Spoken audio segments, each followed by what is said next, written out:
help women, save lives, and peacefully end abortion where you live. I can tell you exactly what would happen. The infant would be delivered. The infant would be kept comfortable. The infant would be resuscitated if that's what the mother and the family desired. You were serious about that? Be inspired to change hearts and minds by joining over 1 million volunteers taking part in the global movement happening in your neighborhood. She says, pray that I can get through this abortion. And I said, oh, no. So she went ahead and went into the abortion clinic.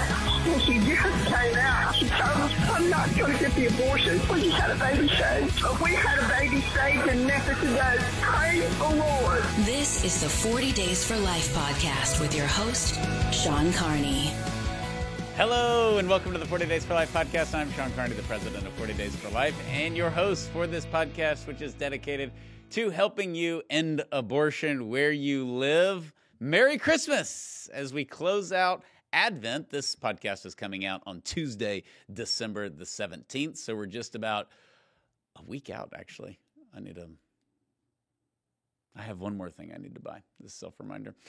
So we hope your preparations are happy and holy as we get ready to celebrate one of the greatest feasts of the year, and also the event that changed the world when Christ came into the world. So since the Annunciation back on March 25th, an often forgotten feast day, the Feast of the Annunciation, the Incarnation, and here we are, the fulfillment of that, the birth of Jesus Christ. And so we are in a festive mood here at 40 Days for Life, and somebody who is never festive, and today is festive in a very disturbing and uncomfortable manner. If you are a subscriber to the YouTube channel, this is the time to cancel. You need to cancel that immediately because we have Mr. Steve Garland. Welcome.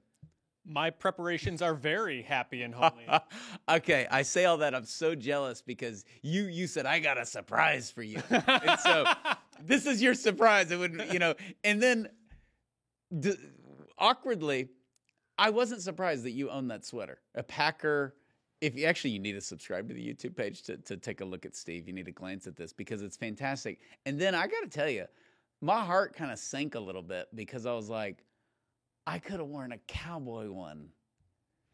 So when you said you have one more piece of shopping to do, it was for yourself and it was a sweater like that. Well, we may have looked a little gay, but if I wanted to wear a cowboy one because it would have been like a whole theme, and then I thought, why don't I own a Cowboys like Christmas sweater? So, anyways, welcome, Heather Gardner. Welcome. Ho ho howdy. Appropriately festive. I don't know what category this goes in. Like a clown. You're like a clown.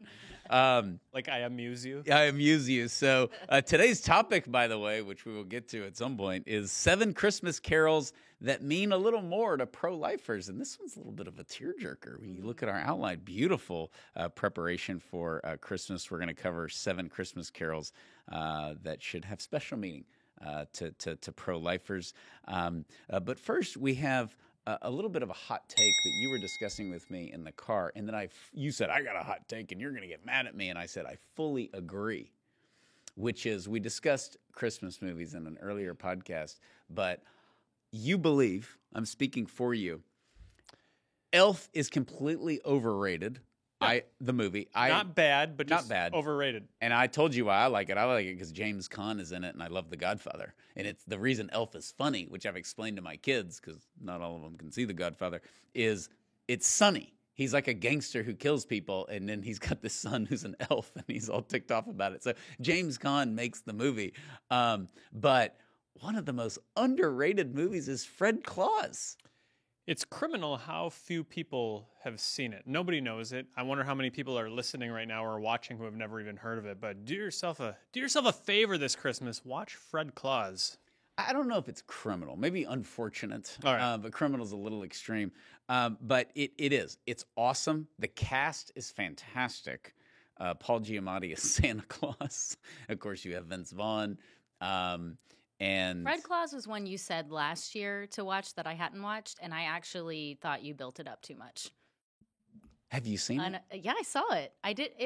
I think you raised the bar a little too high, and I was expecting more. So it was. Dun dun dun dun dun dun dun dun dun dun dun. Two things. No, shut up, Heather. You're a mean one.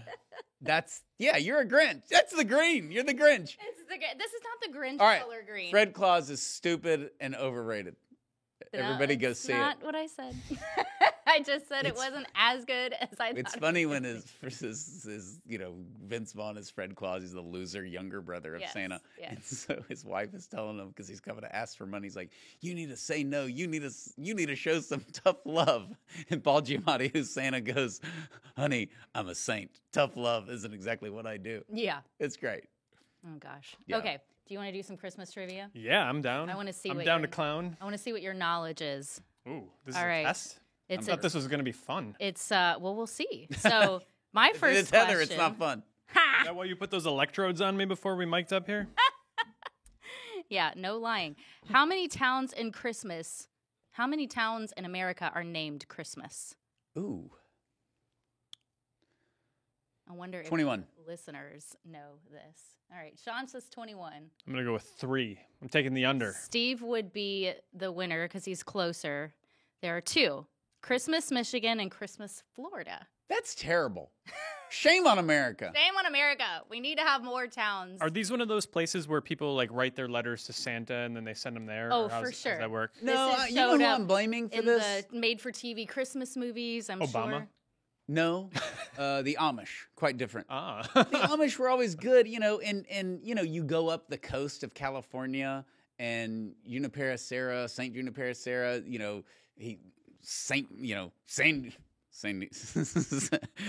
Diego, he names everything after a saint, right? Mm-hmm. And it's just clear, and you just go through. And when you said that, the Irish did it. There's a lot of Dublins. There's Dublin, Texas, yes. which there's nothing there but a Dairy Queen Right. and a really cool football stadium, actually. But there's a lot. There's Dublin, Ohio. I've been there. So the Irish did it. I just would have thought with all the Pilgrims, the Amish heritage, the early Protestants, then the Catholics coming, there would just be more Christmases. Maybe so. I think it's surprising, actually. Yeah. Okay. Okay, so Next. you know what town Jesus was born in. Everybody Mhm. knows. Which Bethlehem. House of bread. Is in Hebrew. That was the follow-up question. Oh, and I Very just good. said it out loud.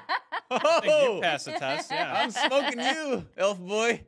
I think a lot of people don't know that. I didn't learn that growing up. I learned that in college, and I thought it was beautiful because it's a reference to the Jesus Eucharist is the for bread Catholics. of life, Yeah, and right, yeah. exactly. So that's super cool. Little John chapter 6. Okay, this is a fun one. I have a follow-up question about. What mischievous character makes pranks from the day after Thanksgiving to Christmas Eve? Oh, Is that Elf on the Shelf? It is the elf All on right. the shelf. Do you guys have that in your house? Do you I'm not believe in- answering these questions. because- yes, we have elf on the shelf. His name is Edward. Yes, there you go. There you And go. he tells their guardian angels if they're good or they're bad. Ah. And then I love I it. communicate on behalf of Edward. Yeah, of course. But Edward has to be moved around by our other children. Yeah. I've had to do that for godchildren, and it was quite fun. One time I put him in one of the chandeliers. in Elf on the dining room. Shelf is a blast. I know there's people way pro Elf on the Shelf. I know there's people anti Elf on the Shelf. Elf on the Shelf, from my personal experience as a father, is a lot of fun. Okay. In the 12 days of Christmas, how many French hens does the true love give? Oh, I thought y'all would get this right away. 3. There you go. Good job, Steve. Ooh. All right. You ever hear the Norm Macdonald version of the 12 Days of Christmas? I want to. All Norm he- Macdonald. all he We're really- going to have to link that in the show notes. What is this going to be rated? It's actually clean. All he really wants for Christmas is a hat. And he's like, I've got enough birds. And you can kind of hear in the background all these birds squawking. Like, the golden rings were nice. But day 6, I see we're back to birds. Yes, yes. There's also the 12 redneck days of Christmas that Jeff Foxworthy has a song of from Those the 90s. are good. Okay. Since you didn't like Fred Claus, the best Christmas song out there is "You Can't Tell Me Jesus Wasn't You Can't Tell Me Santa Ain't a Cowboy." You can't tell me yeah. Santa ain't a cowboy. Gotta download it immediately. Stop I listening to love the that podcast and get it. You can't tell me Santa ain't a cowboy. Cowboy. I love it. I It forgot ain't my about that kind of hat, but you can't judge a man for that. one. Yeah. It's gold. Well, who's that by? Some guy you've never heard of, nobody's heard of. It's going to be the best show notes on the webpage for this podcast ever. It's a Santa Ain't a Cowboy. I think that's the title, but the whole thing is you can't tell me Santa ain't a cowboy. Yeah. He rides through town. I see a lot of Leaves it cowboy better. hat Santas, especially when you go to the Hill Country, Fredericksburg, and all these little Christmas shops, small town Christmas shops. It's fun. All right. It's amazing how many people now, I think with the sort of evolution of just beards the last 10 years, how many people look like Santa Claus year round. Yes. And you wonder how many times they hear from little kids, Mommy and Santa Claus. Yes. It's got to be fun. All right. Which New York City theater do the Rockettes perform at? Radio City Music Hall. Correct. An easy one. Very good. Okay. Good. Come on, good. come on. What's the official Christmas flower in North America? Poinsettia? Yes. These are With a easy. question mark. I know. Candy cane? Okay, here's a good one. You'll love this. I would be surprised if Steve doesn't know it.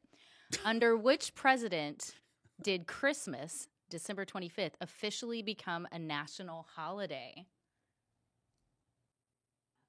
It wasn't George Washington because he killed Brits on Christmas, and Yeah. we're all better for it, frankly. Thank you, George. You did a great job. Excellent On this job. pro-life podcast. Yes. They were Brits. They deserved it. All right, you give up? Yeah, I don't have any don't clue. Okay, good. Answer, in 1870 under President Ulysses S. Grant. All right. That took a long time. Yes, it did. That's what I thought too. Hey, that's kudos to the U.S. government, okay? Because we came over here to get away from the Brits because we wanted small government. Mm-hmm. So maybe in a healthy way, we were keeping government out of Christianity, Christmas, all of that. It has to be a national holiday. I'm sure it was left to the free market. You know, the employers would just naturally, unless it was Scrooge, give your employees off. But maybe that was the logic behind it. I'm now worried that Elon and the Department of Government Efficiency are going to take away Christmas. No, they're not, because there's a clip. It's during Trump's first.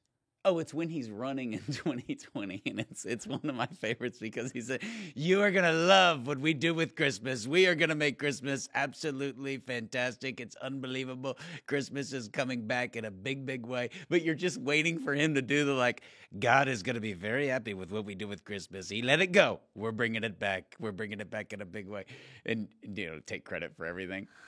That was back in the early days of this podcast where we spliced that in about 12.5 times during the course of that podcast. Yeah. Just constant Trump wishing everybody Merry Christmas on the 40 Days for Life podcast. Oh yeah, yeah. Hey, by the way, happy anniversary to you two. I think it's 2 years since y'all started doing the video podcast, right? It's 1 year.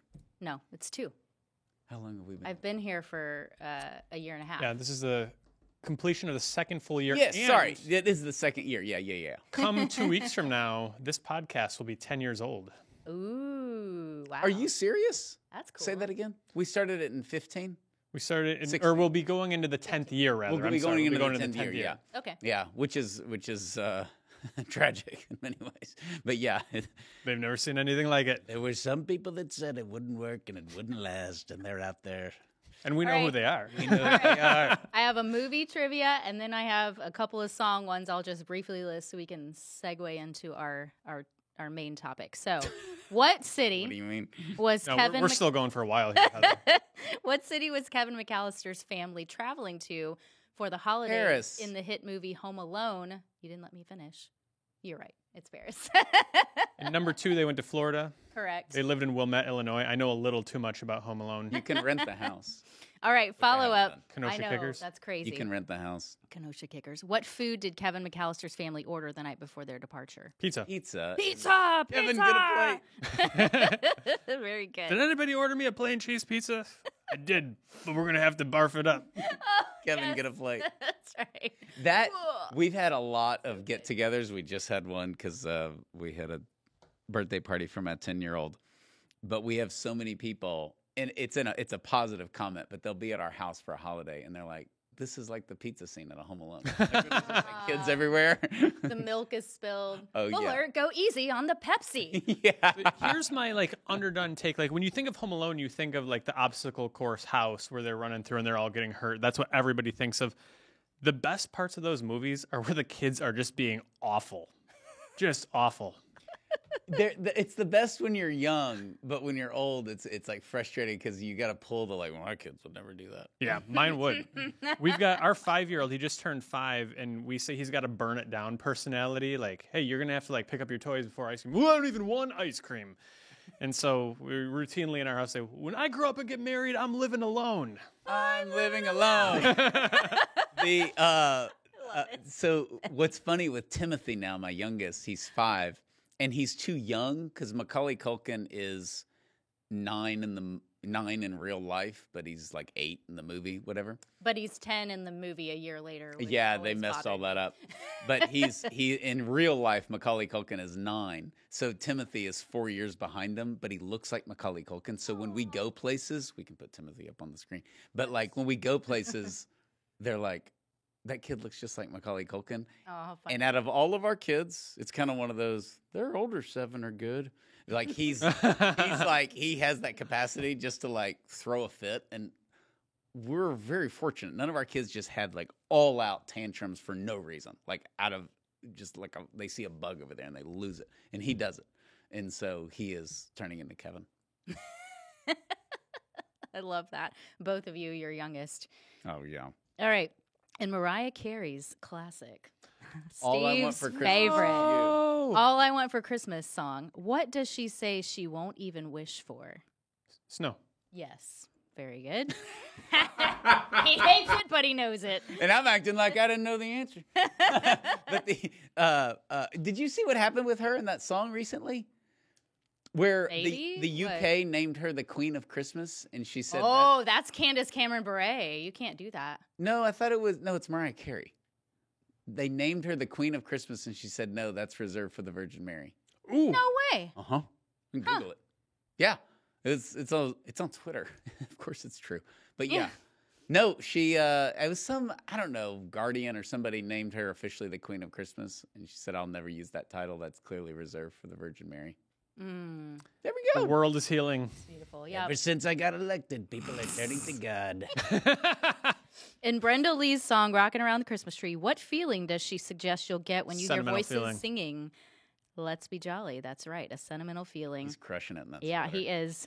You guys, who's the Grinch now? Oh, he doesn't put up his Christmas tree until noon on Christmas he hates Day. Christmas. No, All right, look 2 at him. more. What's the this is one you definitely are going to know. What's the title of Boyz II Men's classic Christmas song? Boyz II Men. I'm down on bended knee. That's another Boyz II Men song. Let It Snow. I didn't know this one.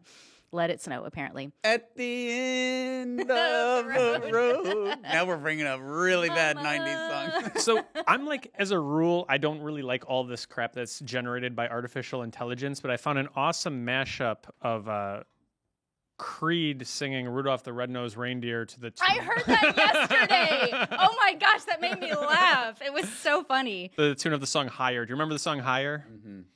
But they like remixed it, and it was Creed singing it. Oh, it was so Rudolph. funny. Well, that has. I did not hear that, but I'm One very horse interested. open sleigh or something like Yeah, that. It's like ridiculous. Creed and then Bush. They were like that. Yeah. Glycerine. Nobody knows what glycerine is. Reindeer games. That's great. All right. We're moving on to the classical, so we can move on to This the is already going to be in the Steve. running for the best podcast we've ever done. I hope so. Okay. What is the best-selling Christmas song of all time? Best selling. Okay, let's think about this. Downloaded or just I think best-selling means all of that. Like Albums. a version, like if it's Jingle Bells, is it Jingle Bells by all artists, or is it like such and such by Boyz II Men? It is a particular. version. I'm gonna Particular go. I'm song gonna and a go. particular artist. It has to be really listenable because I want to say Bing Crosby, White Christmas. You would be correct. Oh! For real? You're correct. Because I just Yes. thought you wouldn't. It's not jingly enough to repeat it all the time. Oh, no. And he wrote it in L.A. Yes. So it's funny.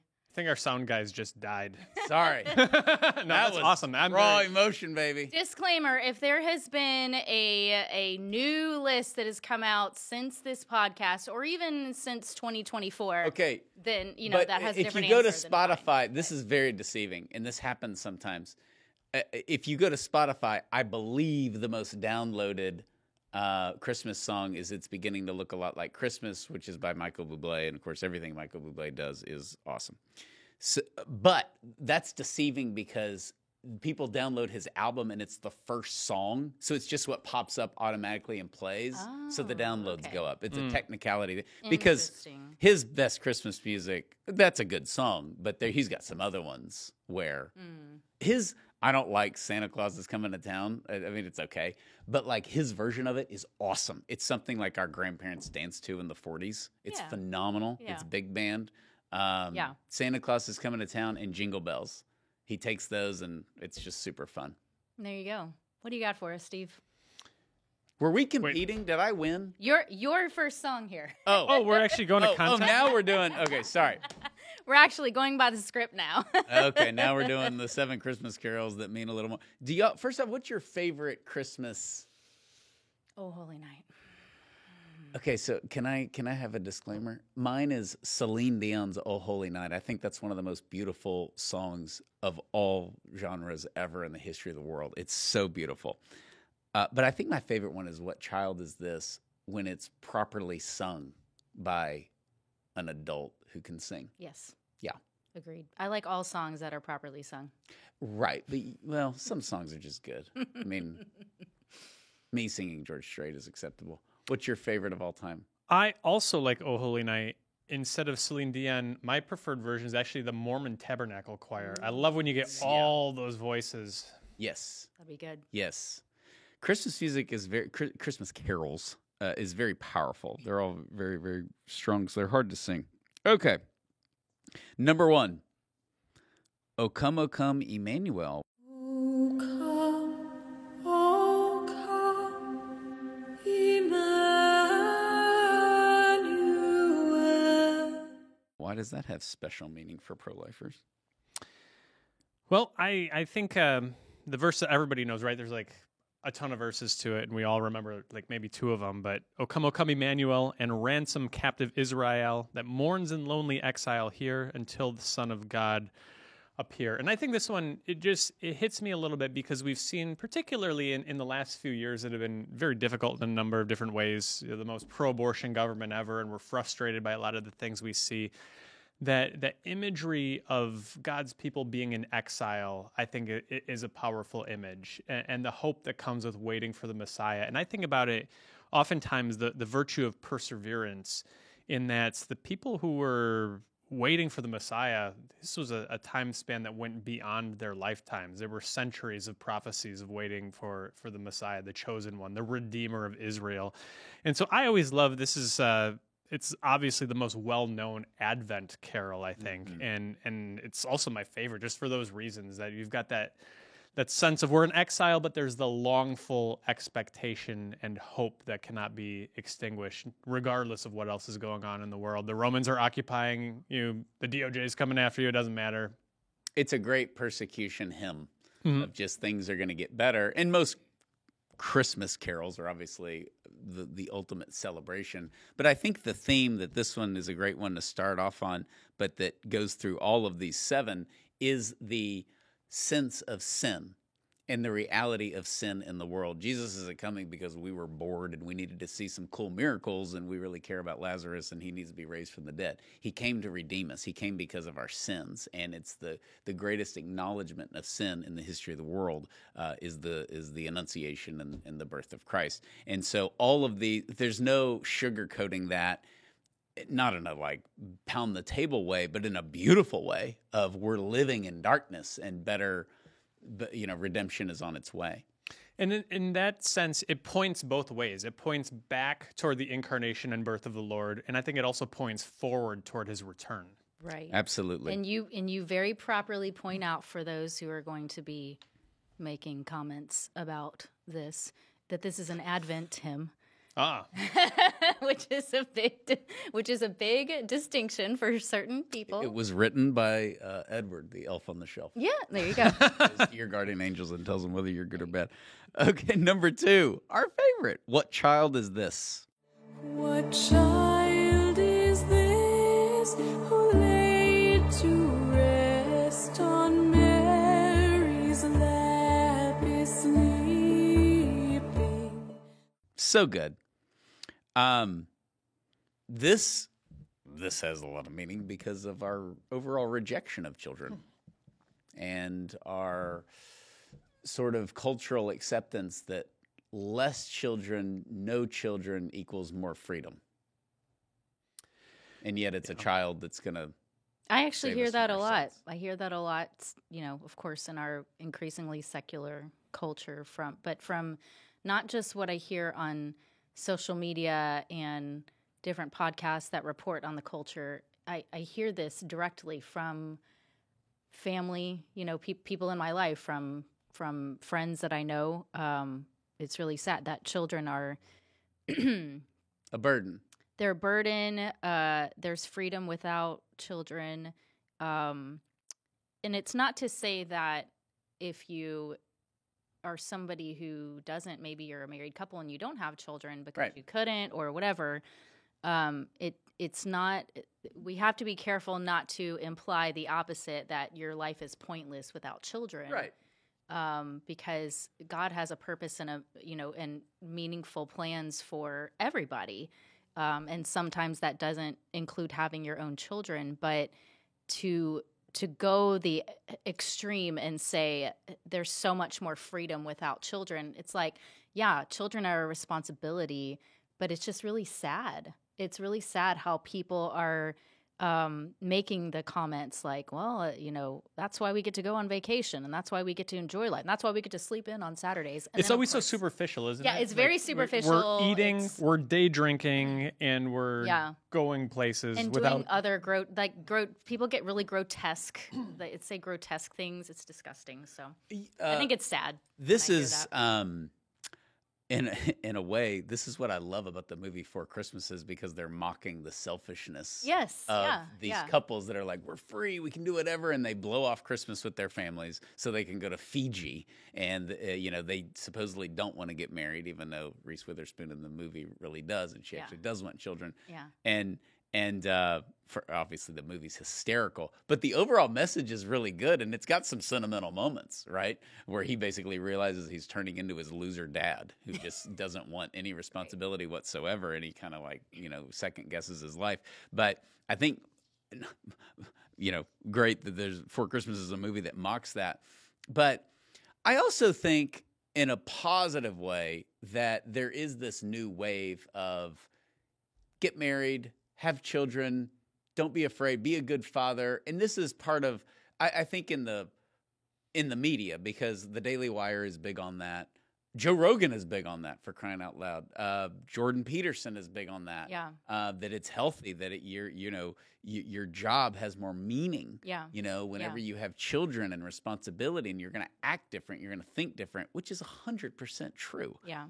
And it's just hard to be selfish when you have kids and when you're married. You can still do it, and it causes disruption, but you immediately get more selfless over time, or you should anyways. If you're a bad father or a bad husband, it means you're not being selfless. I had a relative get married, a cousin, somewhat recently. And I don't know what I am, maybe 15 years older. And he's like, all right, you got any advice? I was like, the only time that you're not happy is when you're being selfish. Ooh.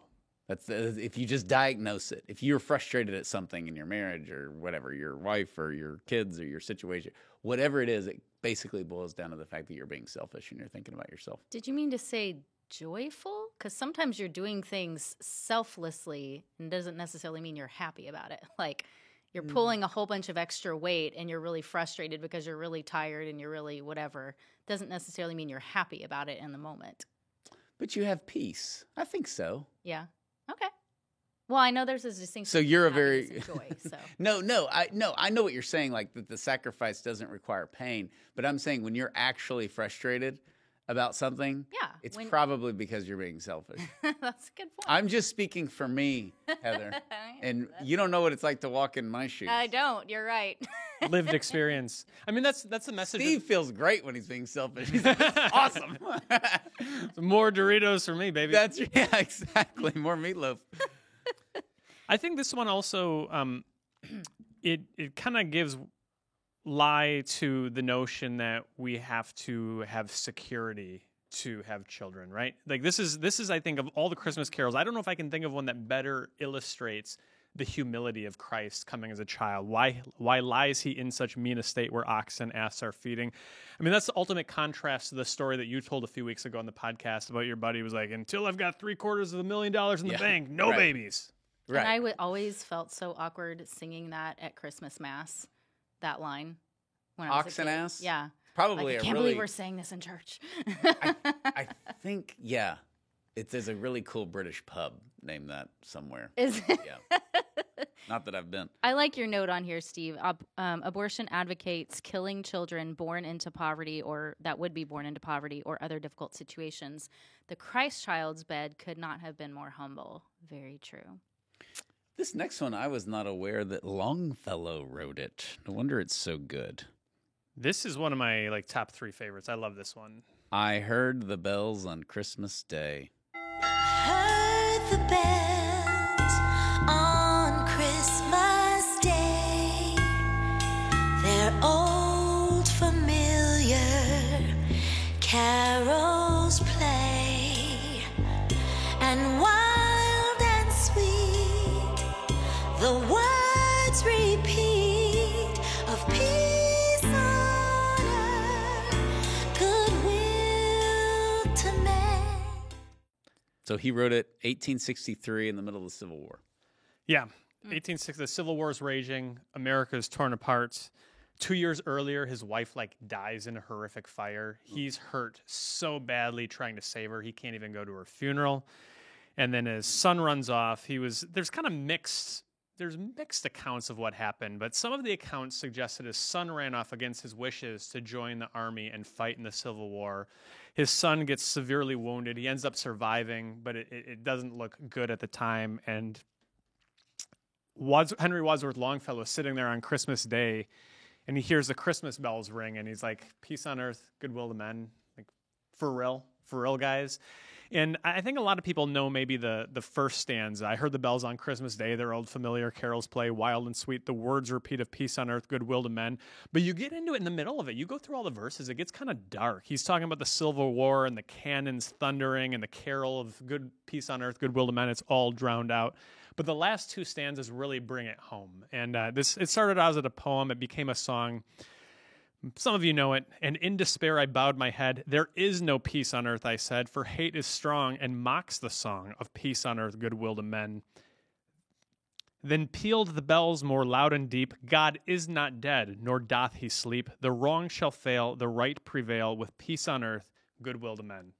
It's beautiful. Awesome. That's awesome. We read it on Christmas Eve aloud every night. One of the kids will recite it. We need to do that. That's a great tradition because that is beautiful. And honestly, I don't remember the last verse. You never get to it, like you said. Yeah. It's very, very rare that you actually get to these, go through all of the verses. Because I always thought this was a really uplifting song, and you just don't listen to it. And certainly didn't realize the background. Is there one particular that you've listened to? All the way through? Just like one particular art. I say this, I'll just get to the point. There's a Johnny Cash one, and it's terrible, and he sounds like he's drunk on it. So don't listen to that one. A version? Is that a lot of them? Yeah. Well, now I gotta go listen to it. Folsom Prison? I heard the bells on Christmas Day, Johnny Heard Cash. the train a coming. That's a great song. Okay. It came upon a midnight clear. It came upon the midnight clear, that glorious song of old, from angels bending near the earth to touch their harps of gold. So the lyrics say, yet with the woes of sin and strife, the world has suffered long. Beneath the angels' strain have rolled 2,000 years of wrong. And man at war with man hears not the love song which they bring. Oh, hush the noise, ye men of strife, and hear the angels sing. I like it. Not the verse everyone's singing in their elementary school pageant, but Oh. some of these songs are really amazing if you get, past the second or third verse. There's some really deep stuff in them. Well, it's the substance of Christmas. It's and we've talked about it before. Christmas kind of starts on Halloween and all of this, but I give our culture a long leash on celebrating Christmas early, or some of it may be misguided, but I think in the end it's very meaningful to a lot of people. And the reason for that is because we've taken a baseball bat to the family. And I think for kids who had horrible childhoods, Christmas was still probably good. And it was like a bright light.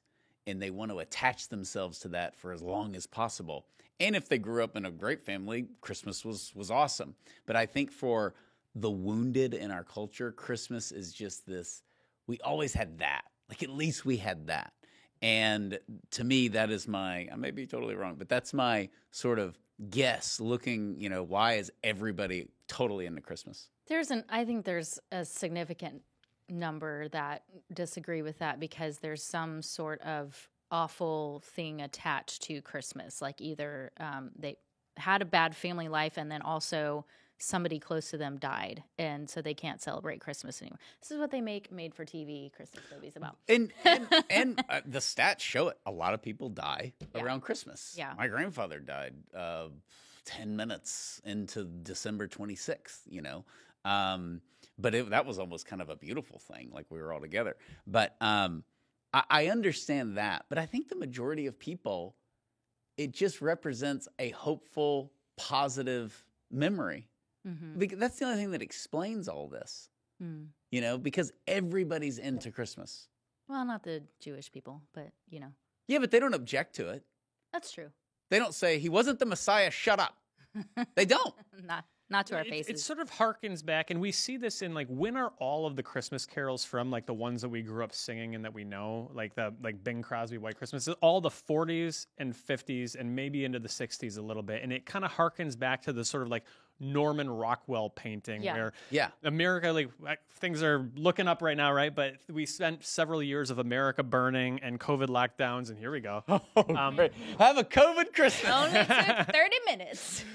COVID, the riots. But think, okay, this is the joy of Christ, I think, because even if you try to avoid him, he'll kind of invade you. So we don't do that with other music. You're not going to turn on the country music station and have Merle Haggard. It's just not going to happen. They're not going to play him. But if you turn on the Christmas station, they're going to have Bing Crosby. They're going to have Frank Sinatra.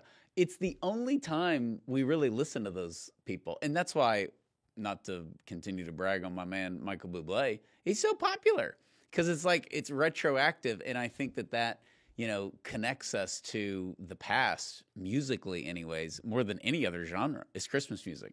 Well, think of some of our earliest memories. A lot of them are we're at grandma's house on Christmas, right? Who do you have to be particularly malformed to not be able to have positive associations with this music and these memories and the fireplace and the stockings and when is Santa, all that sort of thing. It brings out, I think, the best that we aspire to and the best times in our country. We just kind of have this association with it. Yeah, and it's literally Christmas. I mean, in our culture, we say, you could, somebody dunks over LeBron, they're like, Merry Christmas. I mean, it's just it's always a positive. And I know that for some people it's a negative, but I think Longfellow disagrees with that because even he comes around and he's lost everything. His wife is dead. His son is possibly dying. Yeah. He's alone. He hears the bells. It's like Ebenezer Scrooge. Yes, exactly. And since I don't have a Santa hat, y'all said I'm Scrooge. By the way, we're recording this on Christmas Day. I'm making everybody work. Yeah. Okay. No, just producer John. He's got to work on Christmas. Okay. Oh, just the best. Oh, Holy Night. That's number 5. Yep. Oh, holy night, the stars are brightly shining. It is the night of our dear Savior's birth.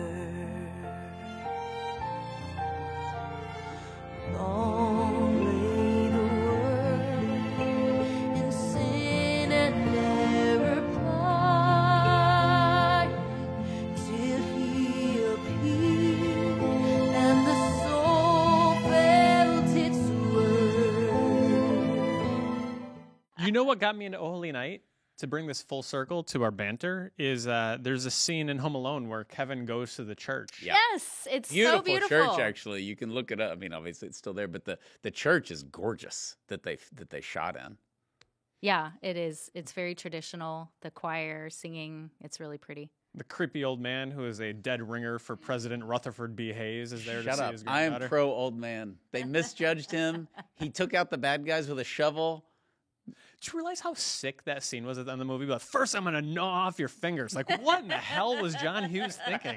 We've cast aspersions on his judgment before, but that's a sick scene. John Hughes is the genius that you get to know at the party, and like halfway through, you're like, I met him. And like halfway through talking to him, you're like, I think he's a little nuts. Like, if you care about John Hughes, like if you're his friend and he's like, look at this script, don't you have to be like maybe the gnawing the fingers up, just like cut that? Like, you're not going to lose anything from the movie. As a little kid, that always creeped me out, even though they don't actually show, anything graphic or gory there. That part always creeped me out. Like, So with that said, if you can compare that, because we're like, hey, God bless 1990 when we can get away with that stuff.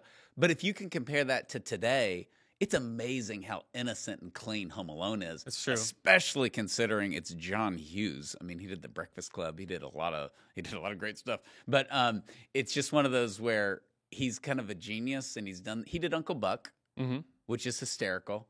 That's kind of racy. That's how we decided to cast Macaulay Culkin. Yeah. He wouldn't do the movie. He wouldn't do Home Alone without Macaulay Culkin.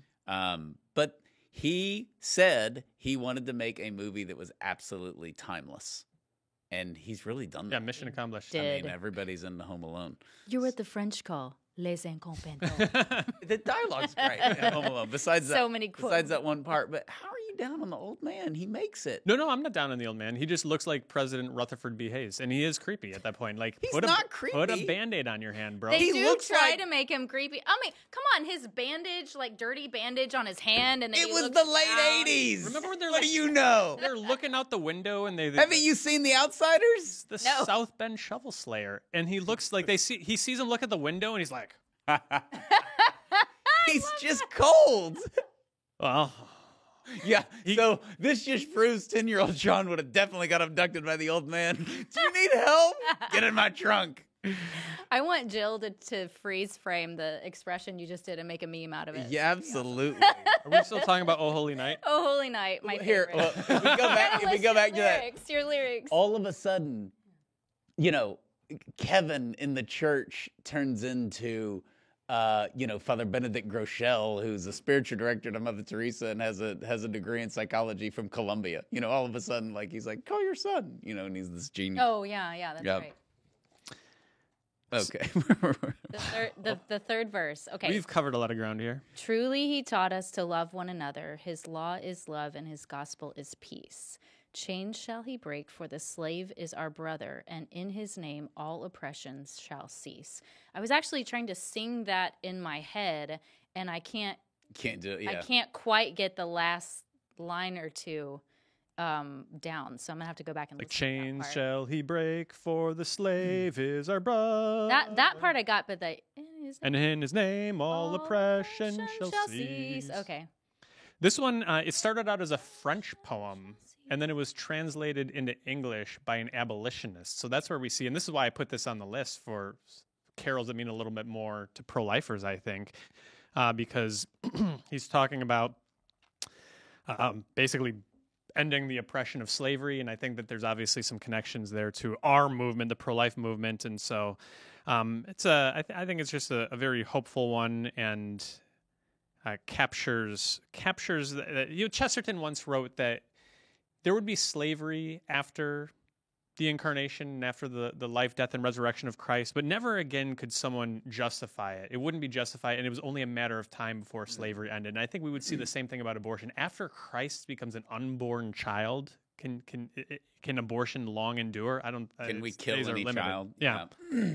And the Annunciation, the event itself, is the most depicted event in the history of the world in art. Yes. So most people would think it's the crucifixion or even the nativity. It's not. It's the angel Gabriel. It's the Annunciation is the most painted event in the history of the world. Pretty remarkable. Beautiful. So Okay.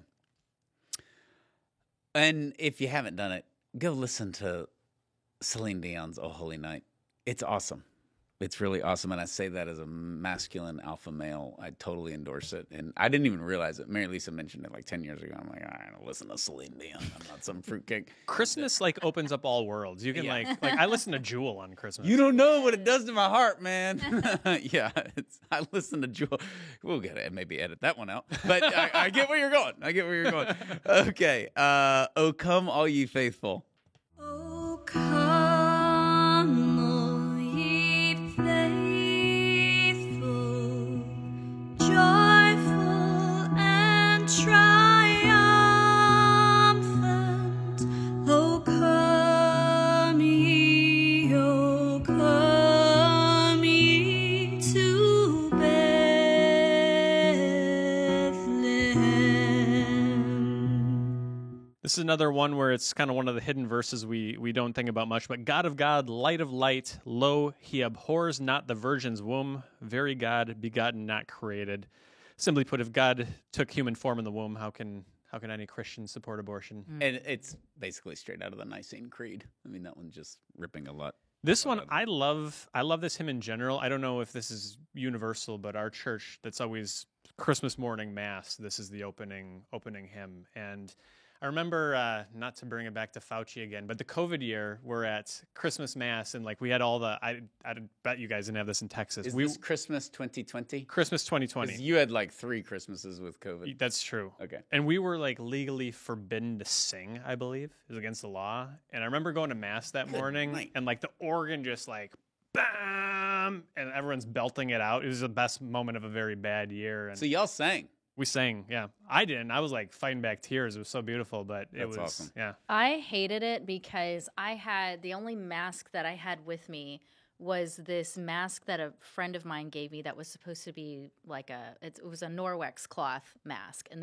that's like a Norwegian company that makes all these super it's better for germs, keeping away germs and all that stuff, and it was a mask, and it was the worst mask that I had because I could not breathe through it.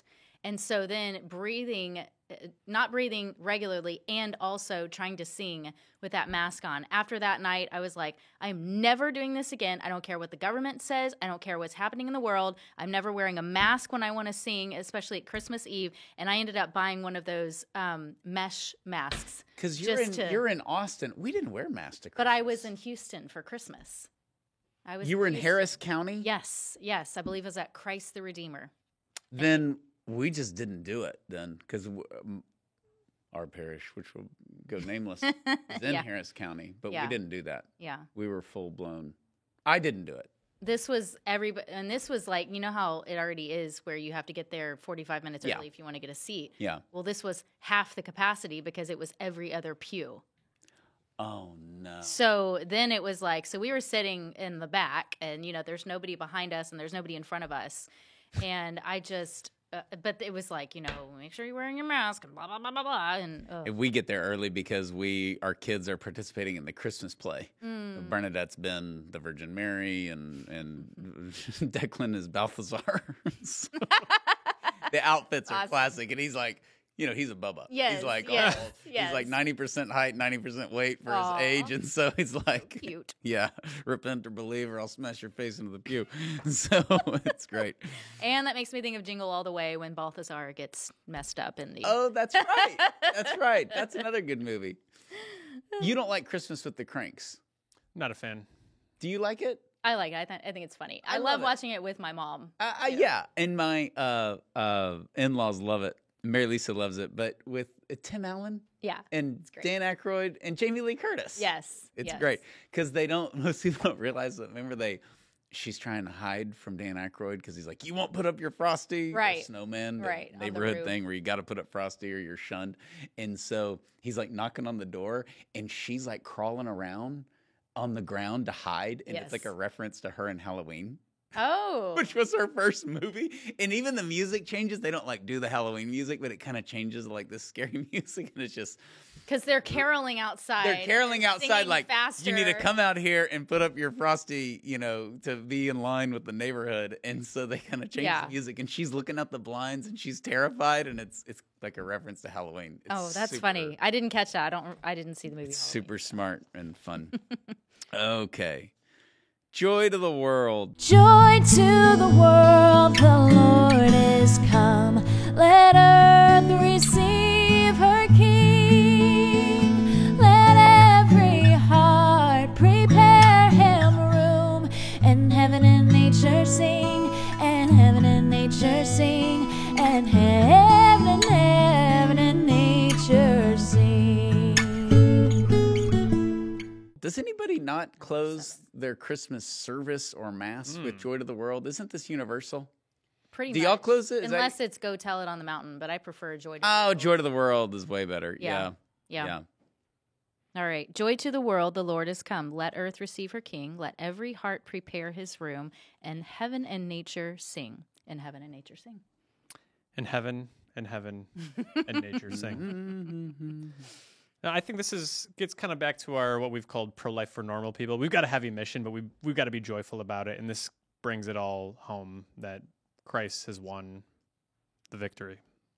And he works in ways even when we're not seeing it, which is, I think, this is what I always say when I'm talking with people in general or when I'm giving trainings for sidewalk counseling. Like, this is a different ask than working in a pregnancy center or maternity home. While those are also challenging and have their heartbreaking moments, praying on the sidewalk is a harder sell in sidewalk counseling because you see fruits of your labor even less than what you do in a pregnancy center. That's very by true. far. Yes. And that's makes it for us as pro-lifers, of course, as 40 Days for Life campaigns and volunteers, very easy for us to get discouraged because we don't see the fruit. And that's why one thing I've always loved ever since I got involved was the focus on prayer and how that has never wavered, that has never changed. Because if you don't have prayer, then we don't have this. I mean, why are we doing this then? Right. And it's once it's almost like sometimes with certain volunteers,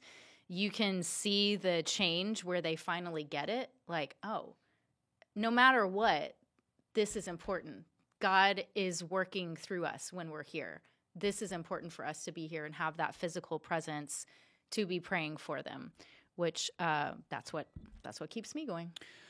I love this song, and I think that the circumstances are anything but joyful. It's a total disaster, and I picture like people walking around Bethlehem in the streets, and if this song came on and everybody said, yeah, it's in reference to that baby being born over there, and they're like in a barn with animals to refugees, and how old is she, by the way, and all that, and it's like, it makes no sense without God, and it makes no sense without divine providence, and yet for us, there's a lot of people that sing Joy to the World and leave their church, leave mass, and they're like, start complaining about how bad everything is. Like, Oh, the traffic getting out of The here. traffic I just getting want out to of go eat here. some turkey. and it really is. And for us, within your campaigns, going out and praying for an end to abortion or trying to defund Planned Parenthood, which we're going to be doing a lot of in January, is just the circumstances aren't perfect for us, but they're really good compared to our history. And we should have joy to the world. We should do pro-life work with joy, and we should, celebrate the birth of Christ all year round. We should, That's a good point because we've kind of like bantered about like I wait until late in the game to set up for Christmas, and that's those days are over. Clearly, they're clearly He's converted. so much of our secular culture. Like the moment you hit like noon on Christmas Day, that's when it's Yeah, over. trees I on the hate curb. that. Yeah. That is depressing. The to me. Valentine's Day stuff is already in the Oh. stores. no, I no, can't and that even. is depressing. And we plow through. Stop it. Although- Stupid secularism. I do. I think that's lightened up. When I was a kid, I remember seeing my neighbors like the afternoon of Christmas because I've got my like new like Dallas Cowboy like starter jacket, and I'm in the front lawn like playing football. and they're like putting their Christmas tree on on the curb, and you're like, what? Or certainly the 26th, 27th, 28th. But a sign of the times that I've been monitoring, because you don't know if somebody has a fake tree, you don't know if they left it up or they put it in the attic. You only know the real trees. So I monitor on my spare time during Christmas break who is putting. It's like if they have a Harris Waltz sign or a Trump sign, but like who's putting their Christmas tree out. But the reason I think people are hanging on longer is because the Christmas lights are all staying up longer. And that didn't used to happen. And I know it's like laziness, like, oh God, when are we going to get to that?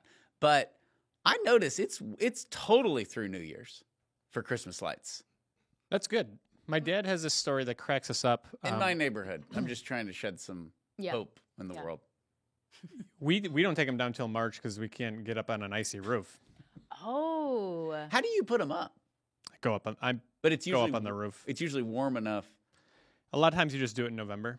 Are you getting the ladder like Clark Griswold? Yeah, and I'm getting clumsier in my old age here, and so one of these Is years your is house gonna be bad. two-story? It's a weird like split level. Split thing. level. I know. Yeah, it's a split level. So you don't like go up to the upper window and walk out the window. No, and get on the roof. No, I'm laddering. I'm getting on like we've got like a garage that's like a first level thing, and then from there I can climb up to the. Because mine protects us from the Secret Service. It's a sloped roof, and so but it's metal, and so can we still make this? I love slope roof jokes. Absolutely. So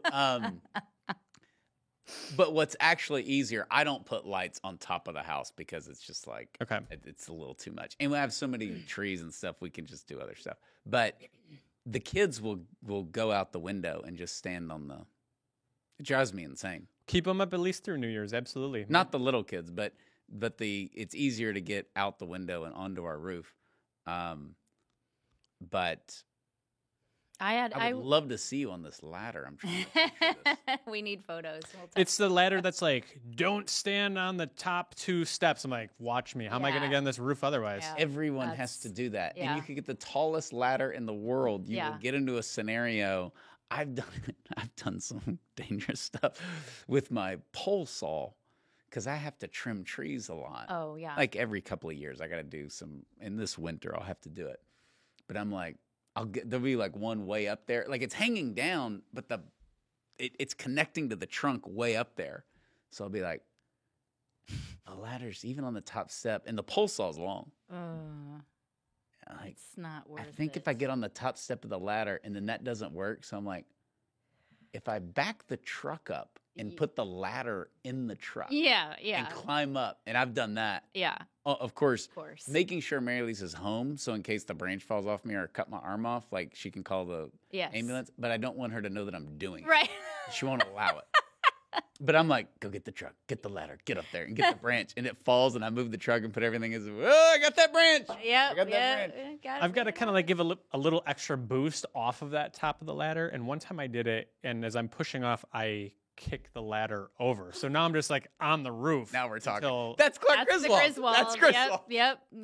Oh my gosh. It's real. The struggle is real. Why is the carpet wet? I don't know, Margot. Oh my gosh, it's Elaine. Oh, I actually watched that over the weekend with some family, and I forgot that Elaine was in that movie. Gosh, it's so good. It's crazy. It's so good. I left my Christmas. I didn't do lights, strung around because I didn't have a ladder at the time last year. So I did the lazy spotlight with the moving dancing lights, and then I did a big like snowflake spotlight, and I left that up until February. I was determined. Candlemas. That's right. You went full crazy like me. Are either of you going to be doing any Christmas caroling this Christmas season? No. Like going to people's houses on the property? You could do that, or just, I don't know, something where you're singing. Oh, wait, yes, I'm sorry. This weekend. All right. Oh, cool. The kids, my girls have a concert. You're like, no, man, heck no. Oh, yeah, actually this weekend. Yeah, I thought you were talking about like where you go to a neighborhood. Door to door. We've done that. It's awkward because then they're standing with their door open and it's like 0 degrees out. So. Yeah. I've done it. The last time I did a door to door one was for the Las Posadas tradition. Do you know what the Las Posadas tradition is? I've eaten at Las Posadas, which is a Mexican Oh, place. yeah, that thing's good. Tyler. It's legit. Oh, is there one here too? No, there's not. I don't think It's, we. it's a very, it's not so much throughout Latin America, but it's very heavily a Mexican culture thing where you go 9 nights before Christmas. Every night you go caroling. Awesome. And you end up at somebody's house, different house each night or something like that. It's really cool. So we did kind of a smaller version of that with some folks with the Coalition for Life. And otherwise, caroling this year, I'm doing Godchildren's Christmas concerts. So Oh, great. which has been fun. We're gonna have a little party at our house. Christmas carols, Christmas cookies, and boxed wine. Yeah. God bless America. Santa was a cowboy. God, Santa was a cowboy. Hey, I had a bonus one. I wanted to see Oh. if you guys were familiar. It's not. Like Kenny Chesney. It's not by Kenny Chesney. It's by the King of Country. It's not up there with Oh Holy Night, but it's a second close. It's not. A New Kid in Town. There's a New Kid in Town. I've never heard that. You haven't? About George Strait? Yes, you have to go listen to it. Okay, It's so written this is by Keith Whitley. one of the reasons that I had that response is because I'm pretty anti-country music invading Christmas music. It just hasn't really worked a lot. Yeah, And my dad is the same way. He would hate. Another classic country song, Alan Jackson. Please, Daddy, don't get drunk this Christmas, 'cause I don't want to see my mama cry. Not recommended when you're gathering around the tree. It's a funny song. You gotta. I'll send it to him and be like, you gotta check out this Christmas Carol. This is so beautiful. I'm like, This Alan one is Jackson? not hokey, Okay. country, drunk, country bumpkin. It is focused on the manger. It is so. I can't believe you haven't heard it. It's like, there's a new kid in town and he's lying in a manger down the road. What a good voice she has. It's really pretty. That's why. Okay, so when you were like, "Hey, what do you think about these songs in this podcast?" That took me on a rabbit trail because I looked that song up and then I started tearing up. It's so pretty. See, but you let the cat out of the bag. You let all the listeners now know that you can sing, and they're gonna be like, "Could Sean shut up with his stupid Alan Jackson song and let Heather just sing a couple of hymns?" Now I'm gonna go look that one up though. It's so funny. Oh, please, Daddy, don't get drunk this Christmas because I don't want to see my mama cry.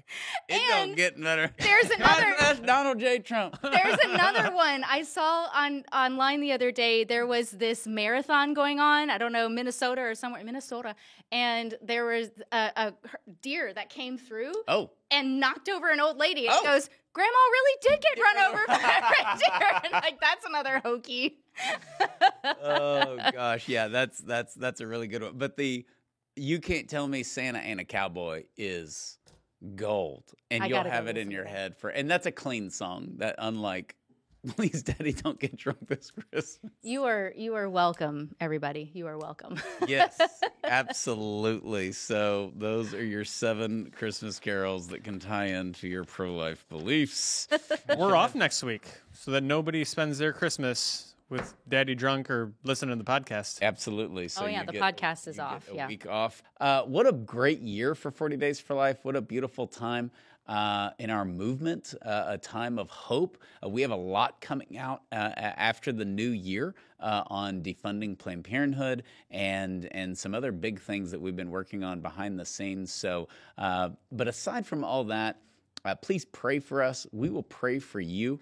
Thank you for listening to the podcast all throughout the year and for enduring our banter.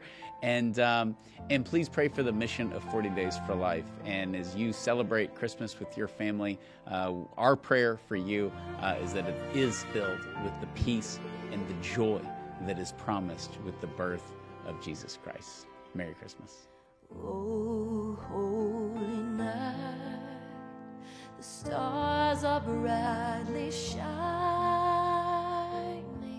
It is the night of our dear